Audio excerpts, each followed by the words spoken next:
भागवत महापुराण की जय। कृष्ण कन्हैया लाल की जय। राधा रानी की जय।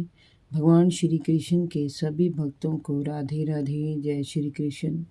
आज मैं आपको सुनाऊंगी भागवत महापुराण में नवम स्कंद में 11वां अध्याय भगवान श्री राम की अन्य लीलाओं का वर्णन। श्री सुखदेव जी ने कहा, प्रेक्षित, श्री राम ने गुरु वशिष्ठ जी को आचार्य बनाकर उत्तम सामग्रियों से युक्त यज्ञ करके समय प्रकाश आत्मा का यजन किया। उन्होंने ब्राह्मणों को ही इस भूमंडल का निस्पृह अधिकारी माना और समय के लिए उतना ही ग्रहण किया जितना जीवन के लिए आवश्यक था। इस पर उन ब्राह्मणों ने भगवान श्री राम की इस प्रकार स्तुति की। उन्होंने कहा, प्रभु, आप सब लोगों के एकमात्र स्वामी हैं। आप तो हमारे भीतर रहकर अपनी ज्योति से हमारे अज्ञान रूपी अंधकार को नष्ट कर रहे हैं। ऐसी स्थिति में हमें आपसे क्या नहीं मिला। आपका ज्ञान अनंत है। पवित्र कीर्ति वाले पुरुषों में आप सर्वश्रेष्ठ हैं। भगवान, आपके इस राम रूप को हम पूर्ण निष्ठा के साथ स्वीकार करते हैं। प्रेक्षक, एक बार श्री राम अपनी प्रजा की स्थिति जानने के लिए रात्रि में वेश बदलकर नगर में भ्रमण कर रहे थे।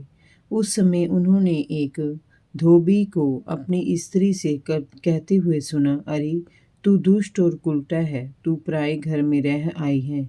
स्त्री लोभी, राम भले ही सीता को अपने घर में रख ले, पर मैं तुझे नहीं रख सकता। निकल जा मेरे घर से। राजन, एक राजा के लिए सभी को प्रसन्न रखना बड़ा कठिन होता है। मूर्ख लोगों को कहीं भी कमी नहीं होती। भगवान श्री राम ने जब ऐसा सुना तो वे लोकापवाद से विचलित हो उठे। उन्होंने वन दिखाने के बहाने सीता जी को लक्ष्मण के साथ वन में भेजकर उनका परित्याग कर दिया। सीता जी को जब इस बात का पता चला तो वे बहुत दुखी हुई। वे वहाँ वाल्मीकि ऋषि के आश्रम में रहने लगी। वहीं पर उनके दो पुत्रों लव और कुश का जन्म हुआ। वाल्मीकि जी ने ही उनके समस्त जात कर्म संस्कार किए और उन्हें शिक्षा दी। उधर अयोध्या में लक्ष्मण जी के भी दो पुत्र अंगद और चित्रकेतु हुए। भरत जी के भी दो पुत्र तक्ष और पुष्कल हुए और शत्रुघ्न के भी दो पुत्र सुबाहु और श्रुत सेन हुए। तीनों भाइयों ने अपने राज्य के विस्तार में अपने भ्राता श्री राम का पूरा सहयोग किया। श्री राम ने अश्वमेध यज्ञ किया और उसमें सीता जी को सोने की मूर्ति स्थापित की। अश्वमेध यज्ञ का घोड़ा जब वाल्मीकि आश्रम के निकट आया तो लव कुश ने उसे पकड़ लिया। फिर अयोध्या की सेना से उन दोनों बालकों का घोर संग्राम हुआ। श्री राम भी उनकी अद्भुत वीरता को देखकर चकित रह गए। जब सीता ने भगवान राम को सभ्य युद्ध भूमि में आया जाना तो उन्होंने लव कुश को वाल्मीकि जी को सौंप दिया और समय भगवान श्री राम के चरण कमलों का ध्यान करती हुई धरती में समा गई। श्री राम को सीता के देह त्याग से भारी दुख हुआ। उन्हें बार बार जानकी के पवित्र गुणों का स्मरण आता रहता था।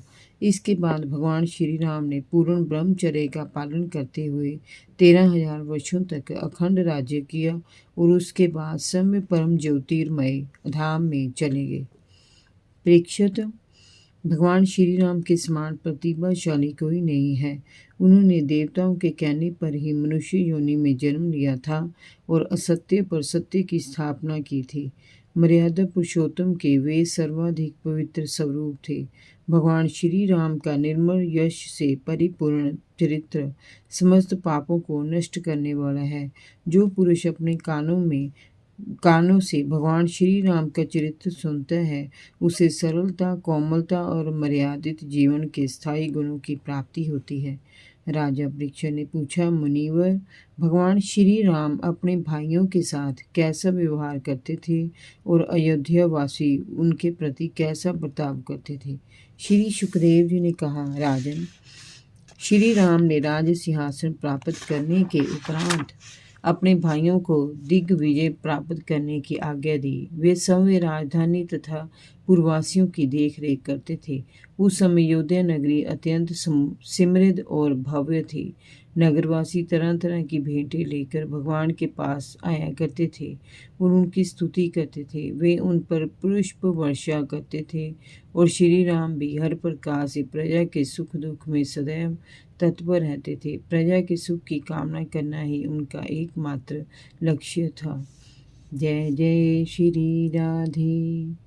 भागवत महापुराण की जय। कृष्ण कन्हैया लाल की जय। राधा रानी की जय। भगवान श्री कृष्ण के सभी भक्तों को राधे राधे। जय श्री कृष्ण।